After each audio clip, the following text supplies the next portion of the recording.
नमस्कार. नमस्कार, माझे नाव सौरभ वालते. मी अडाळ येथे राहणार आहे. मी खूप वर्ष अगोदर आलो होतो सरांकडे गायनोकोमिस्टरचे प्रॉब्लेम घेऊन. 4 वर्ष आधी 4 जवळपास वर्ष ना? आधी हां. जवळपास. तर मला गायनोकोमिस्टरचा त्रास होता. तर म्हणजे अनकम्फर्टेबल वाटत होतं एकदम, म्हणजे मित्रांमध्ये वगैरे थोडंसं. तर मग प्रॉब्लेम समजली काय, सरांसोबत भेटलो आणि कळलं की काय प्रॉब्लेम आहे. नंतर सर्जरी वगैरे केली. आता 4 वर्षानंतर आलो. तर मला छान वाटत आहे सरांसोबत भेटलो.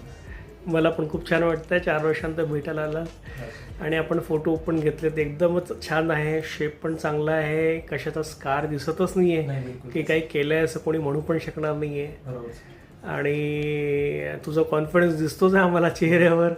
तू आपल्या हिशोबाने टी शर्ट घालणं आणि कसं पण राहू शकतो आहे. आणि आज तू आलास, तू आपल्या भावाला घेऊन आलेला आहेस ते. त्याला पण सेम प्रॉब्लेम असल्यामुळे मी त्याला पण म्हटलं रिकमेंड करावं. हां. आणि ते करून त्याचं एकदम मोकळं होऊन जाईल, एकदम छानपैकी छातीचा शेप होऊन जाईल आणि कॉन्फिडन्स वाढून जाईल बिलकुल पण. सर. बिलकुल. Thank you sir. चला, थँक्यू.